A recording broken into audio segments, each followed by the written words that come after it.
somebody's reversing somewhere, and they're going beep, beep, beep, and I'm going to edit this bit out, or like I'll have me talking bollocks, because me talking bollocks has got to be anything.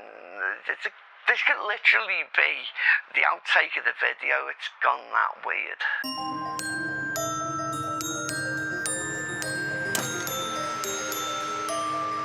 Hello, you lovely people of the internet, and welcome to another day of me being seriously messed up.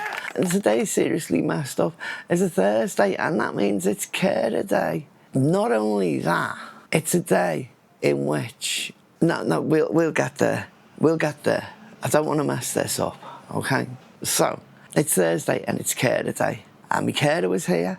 I asked her, could she help me sort my desk out? And she said yes. It took her about 10 minutes of just going through stuff, and my desk is now tidy, sorted, and almost perfect. Things like that absolutely blow my mind, because I can't do that. To me, it is the most complicated thing that I could ever do. There's so many moving parts to each bit of it. It's, can I take this? If I pick this up, where do I put it? I've got nowhere to put it because I don't know where it goes. So I have to put it down again. And it's a nightmare for me. It's worse than tidying a room, because tidying a room, even my room, even though my room's a mess, I kind of have an idea where some things belong. Not everything, but some things. I look at my desk and I don't know where any of it belongs. Hang on a minute, I have messed up. I forgot to turn the light on. Sorting my desk out it's just, I hate doing it. I hate doing it. I've hated doing it for as long as I have had a desk, and we're going back to I first had a computer desk. It would have been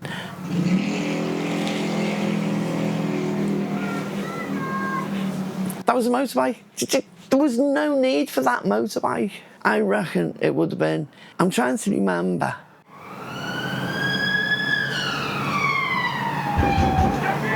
And that was the Jazz Police. We've got everything today. All I need happening outside now is Janageddon, where they start shouting at each other. And I've got the full set. You know what? That has knocked my thinking right out of the whatever it was that I was going on about. My desk.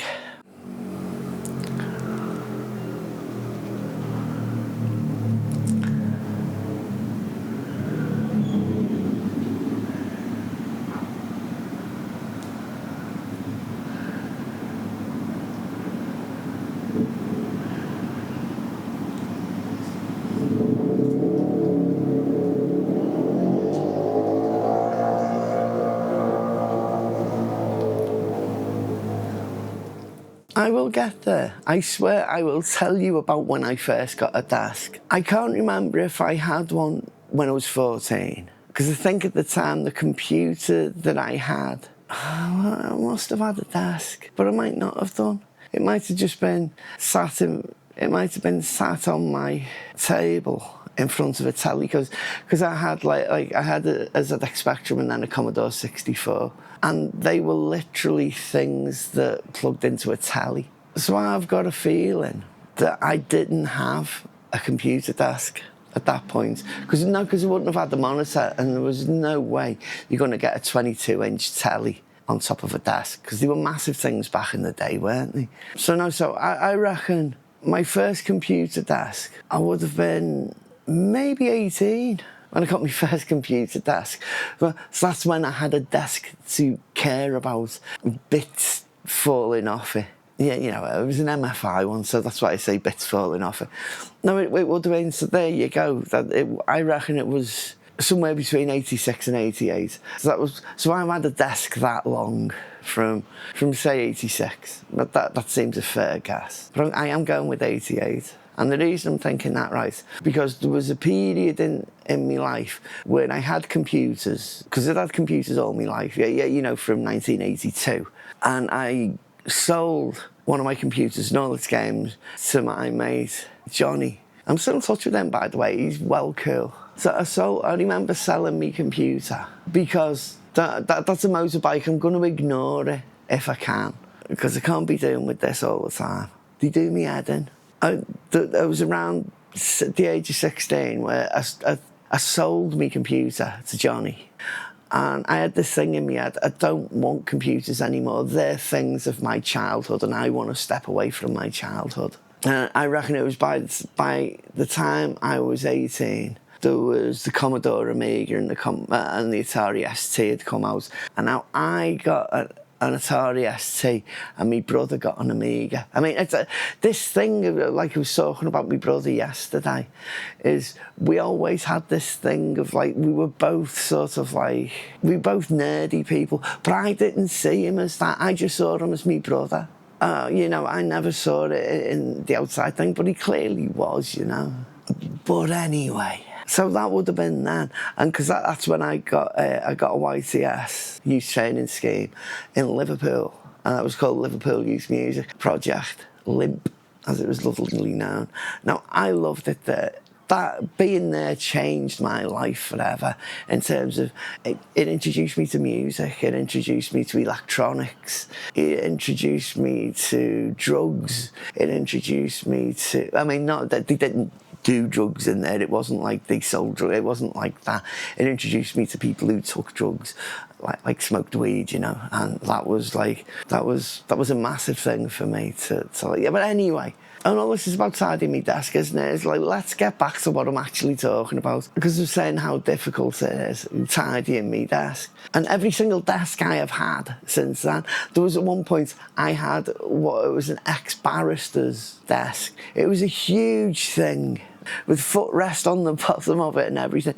Big, massive drawers. It was beautiful, and I had to sell it because we were moving and there wasn't room for me desk. And I loved that desk. It had a leather top as well. I don't know if it was really leather, but it, you know, it was beautiful. It was old, it was battered, and I loved it. But that was better. So it was a PC. So like I had my PC was on my desk. The fuck off great big monitor, speakers, graphics tablet thing. Was very, very early adopter of this kind of shizzle. And just had accoutrements of every sort. And every desk I've had has been a mess. And every time I tidied my desk, I would get rid of all the things that needed to belonged somewhere, like it, because it had drawers or there was something, right? And there would always be these little bits and pieces left over. And they would all be swept off into a shoebox or something like that. You know, like little doom boxes. I didn't even know that was a thing, you know, back then. And I'd have these little boxes, and every time I tidied it, I'd just have a little box full of shite that wasn't shite enough to throw away but had some meaning to me.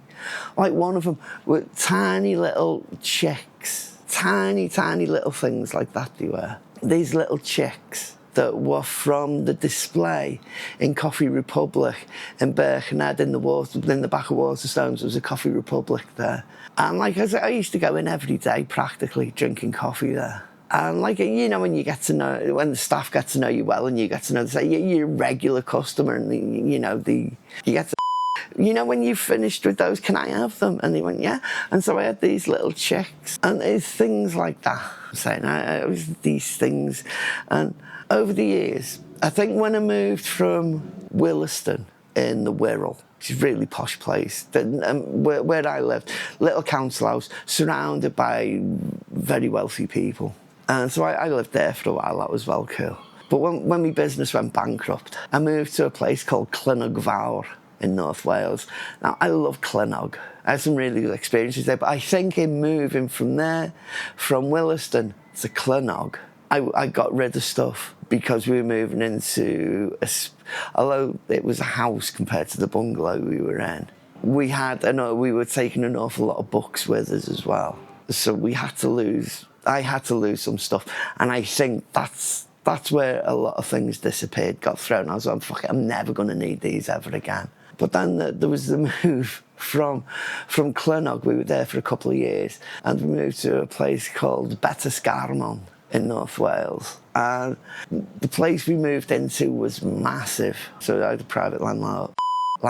It was a bit expensive, but it was worth what we were paying was worth it to have so much space for us and our little growy up person. I think about it, right, and I was like, so we moved all those books from Williston. There was about, I don't know, hundreds of books, hundreds and hundreds of boxes. Like maybe 10, 15, 20 boxes, I don't know. A massive amount of boxes. So we moved them from there to Clernog. From Clernog to Betysgarmon. And in Betysgarmon, we gave a load of them away to our home educating friends and things like that when we were moving. It was a very difficult time when we were moving from there, but we had to move.